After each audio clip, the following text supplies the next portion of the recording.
Hello and welcome.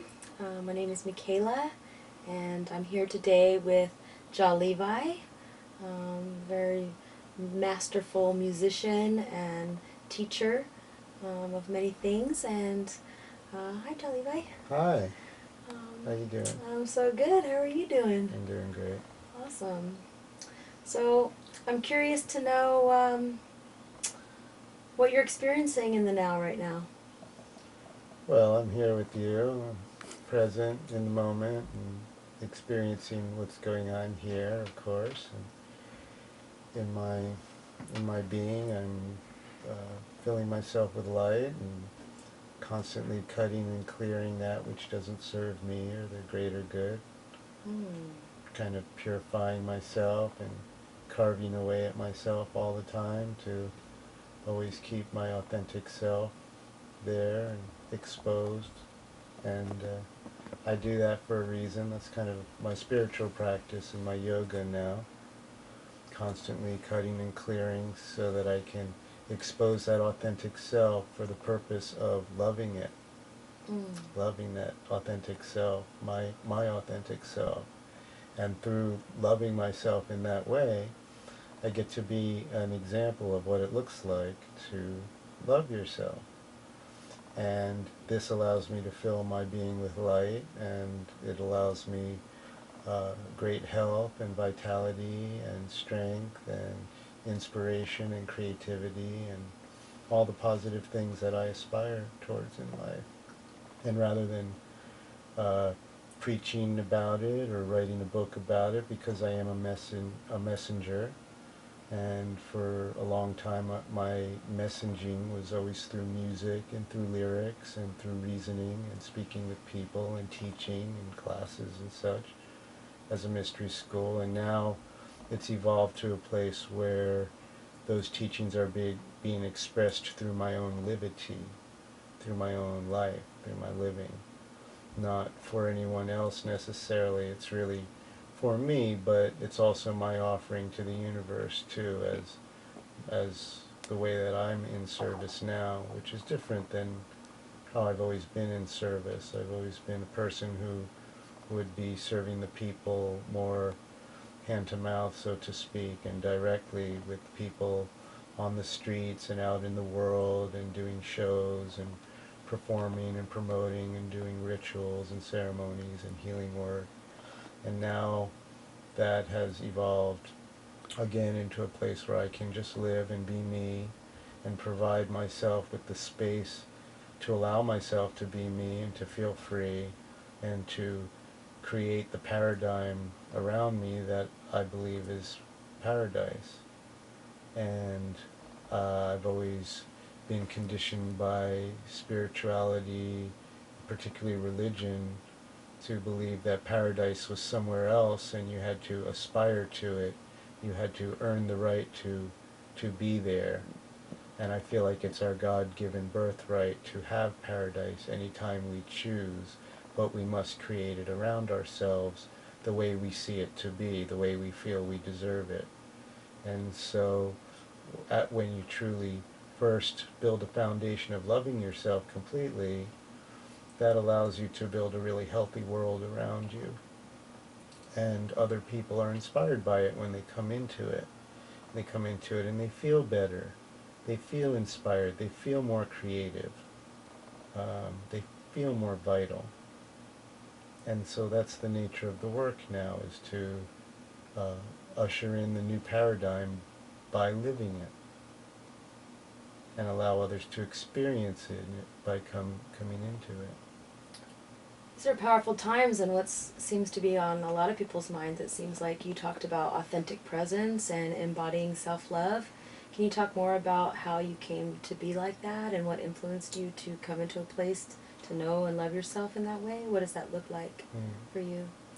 Well, it came from a lot of experiencing empathy and experiencing mostly the pain and suffering of others and of the earth, and also my own suffering. And I realized at some point that suffering was a choice for most of us. So when I realized the power of the choice, and that that's one of the unique gifts that we've been given amongst all the other creatures and animals and plants of this world, we have the ability to choose and to reason and to discern.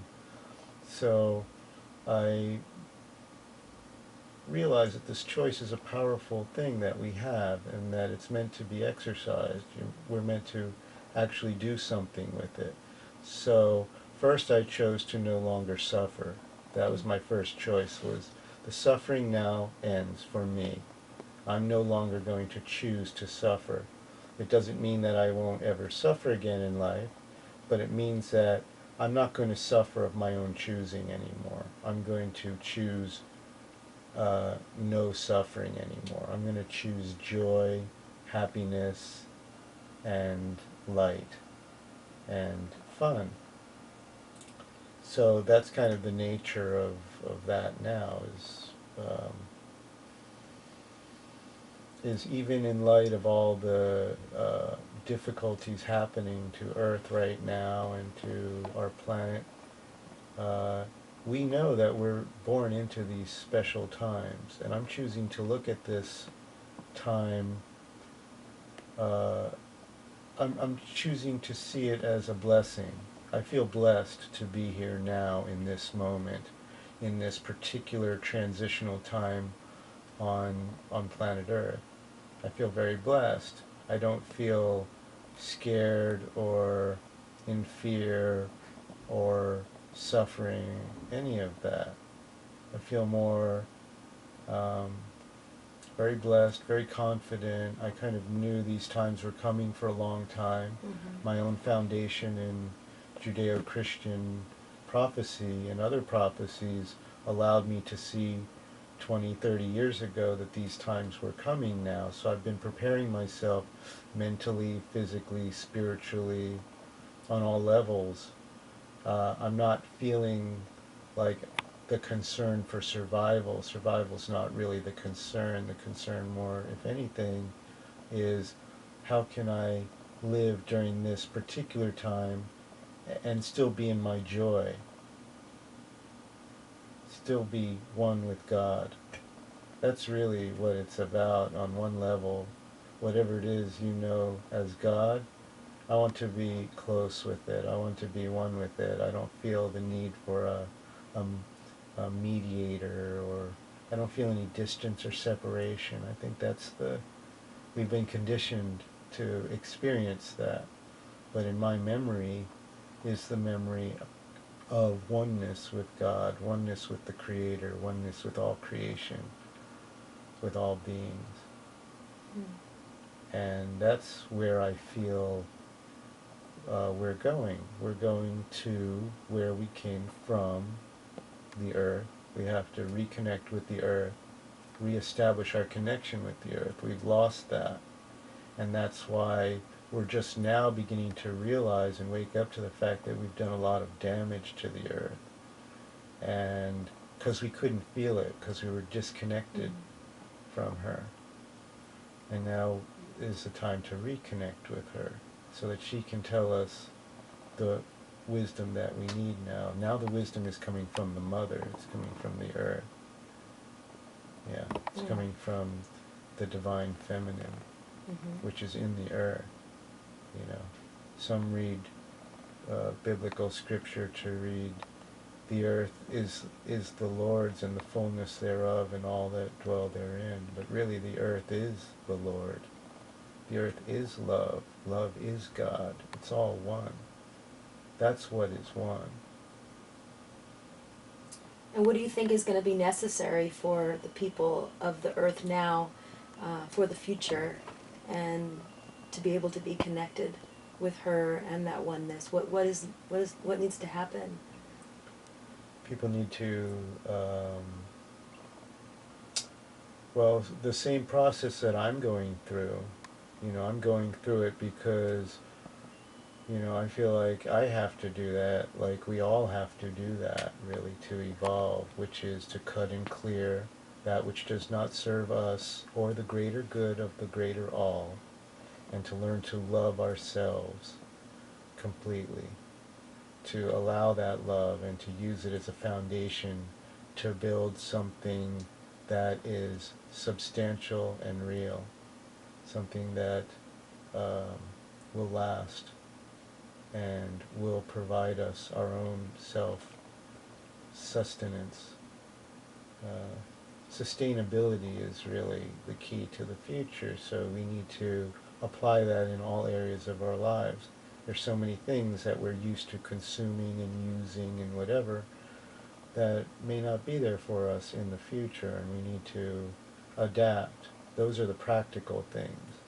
And on the more holistic sense, mind, body, and spirit, we must align with the divine in ourselves, in each other, in the earth, and stay connected and reawaken the senses that we have that keep us connected.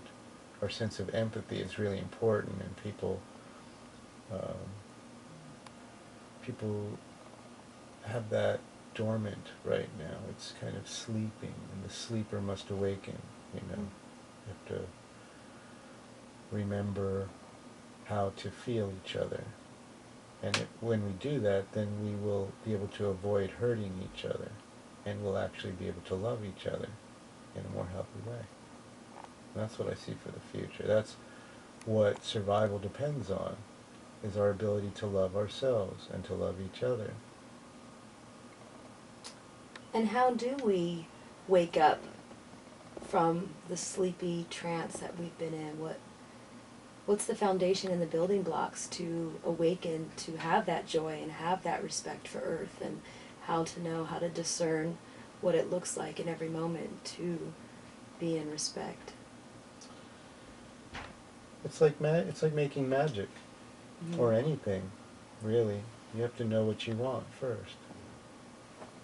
You have to know what you want, and then you have to choose it and actually be willing to become it, to live it. If you want love, you must become love. If you want change, you must become change. If you want happiness, you must become happiness.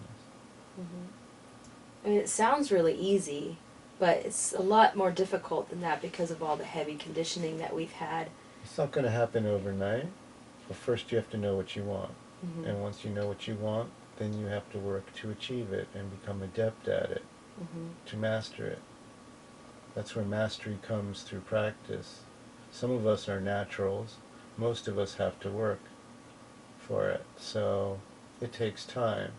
And the reason why it takes time is to know that we're really sincere about it, that we really mean it. If it was so easy, it wouldn't really have much meaning. We don't have to necessarily suffer to attain it, but we do have to work. We do have to hone our skills. Yeah. And through that comes remembering. You know, when you do something that you've done in other lifetimes, if you believe in such things, if you believe that you've done things in other lifetimes, then when you do them in this lifetime, you remember those things. And then come with it all the wisdom that you obtained from that lifetime through doing that thing. These are the things that we can remember. It's not just what we remember from our experience here in this life, but we're actually tapping into memory that is the memory of all things. It's the memory of all beings that ever were or ever will be. All their experiences, all their thoughts. We have access to that in our DNA. Through our neural DNA, that's where our memory is. And it's bigger than, like I said, our memory from this life. It's called a different thing in many traditions. Some people know it as the Akashic knowledge, the Akashic records. It's the memory of all things, and it is within every cell of our body. And so the only way to remember is to go inside. We have to go inside. Through our experiencing what we do, that helps us to remember. But ultimately, as a practice of remembering, it's like when you go to the library. You walk into the library, you know what it is you want to study, You go and you look in that section and you find all those books. You pick a book and you start to read it. And when you read it, you start to learn, or you start to remember in this case. It's the same way with the Akashic knowledge. When you know what it is that you need, when you know what you want, then you know where to find it, and then you know what to do with it. So let's say, for instance, you needed to fix something that broke. Somebody else already fixed that somewhere in this world, and there in fact must be great masters who do that too. You have access to that knowledge, but you have to want it. You have to know what you want, and then you can access it. And if it's for the greater good of the greater all, then the universe supports that and will help you find it quickly. Who are some of the masters that have influenced you on your journey to awaken yourself? Mahatma Gandhi, Mother Teresa, Martin Luther King,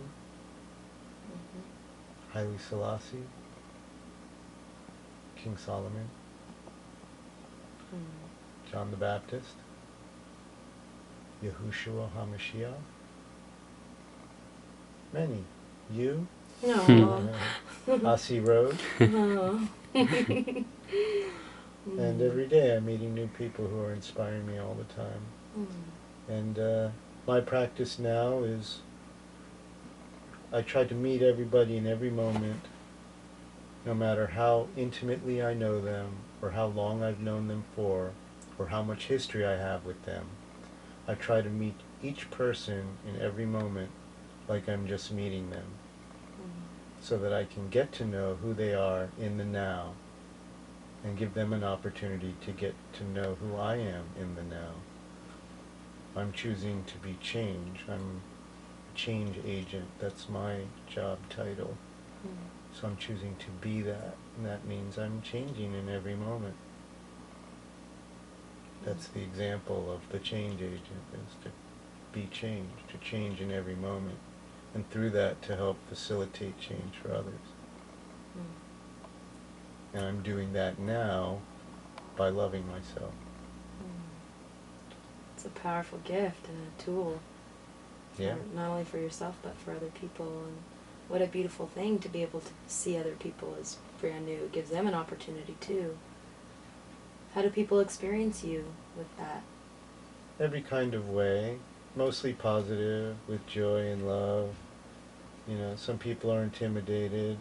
Some people go through catharsis through that experience. I've experienced many different reactions to my being, mostly positive.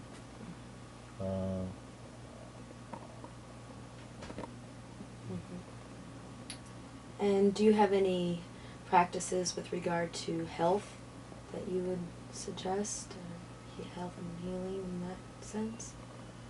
Yeah, well, stress seems to be the thing that really affects human beings quite a lot. And it seems to be the thing that we have in huge abundance also. I look at healing kind of like I look at everything. I look at it from the perspective of how you would work with energy. To me, if you look at everything like it's energy, then you can... Energy, it's neither really positive or negative. It's just, if you look at it just as energy, then it becomes a raw material for you to build something with. So if you want abundance in your life, and that seems to be what people are always trying to create, is some type of abundance, whether it's financial or health or creativity or whatever it is, love. People are trying to create abundance or looking for ways to manifest abundance. And if you look at it from the energetic standpoint, the energetic model, you would look around you and see what energy is abundant around you. For me, when I was young, my abundant energies were anger. I was angry. And boredom. I was bored. Mm. And so I look at those as energy, and now that's the most abundant resource that I have. Well, what kind of resources do I need? What do I want? Through knowing what I want, let's say I want abundant wealth or abundant health, I'll take what is abundant in my life, see it as energy without a charge, and transmute it perfectly into exactly what I want through my will, through my desire, through my choice. It's a powerful thing, choice. Mm. Powerful thing, human will. You can take energy and make it into whatever you want. That's what we have the ability to do. That's one of our great blessings and gifts given to us from the Creator. So I take that boredom and that anger, and I turn it to all the things that I want in my life. Happiness, joy, bliss, wealth, health. Mm. And I do that in practical ways too. I'm a spiritualist. I'm a very spiritual man, but I'm not a religionist. I don't really ascribe to religion. I've been through the religious path, but that ultimately led me to a place where I want to find something very practical. And so it's a practical practice. And the more you do it, the more adept you become at it, just like everything else, just like music. You want to learn to play guitar? Well, you can't just, there's not very many people who can just pick up a guitar and start playing like they've always been playing. You have to practice. And the more you practice, the better you become at it, the more powerful you become at it. So you can take abundant resources around you and turn it into whatever you want anytime you choose. And through doing that, other people get to also witness that and get to emulate that. And the more that happens, that's how change happens, really. That's how people get inspired. They see other people doing things and want to do it as well. So what are you doing? What are you up to these days? What's important to you? Well, you asked me that already. Well, I'm actually curious about your music. Oh, well, musically, music is like medicine. Music is like medicine. It's for healing. It's for bringing about change. Mm. It's for bringing joy. Mm. It's for fun. Yeah. It's for feeling good. And it's for expressing how you feel in the moment. Mm. I mean, a lot of my songs are written when I don't necessarily feel positive, but I express them in a way that I hope will be received and help bring positivity into the world to help balance the charge of my feelings in the moment. If I'm feeling charged and I write a song and that song evokes joy, I'm creating balance. Does that make sense? It does. Yeah. So you use music as a catalyst for change. Yes. Exactly. And I'm also using it as a way to stay in my joy through being creative, which is a great survival skill in this particular time that we're in.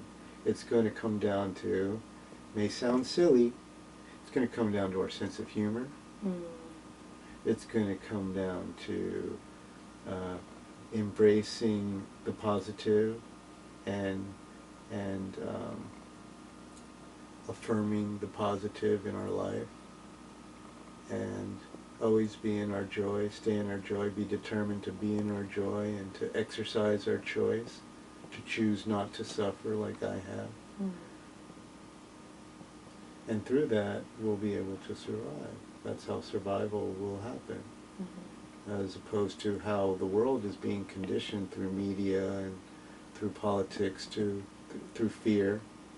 You know, people are being conditioned to react to the situations that are happening now with fear. And there's a charge to that. And we can actually create balance through being determined to stay in our joy.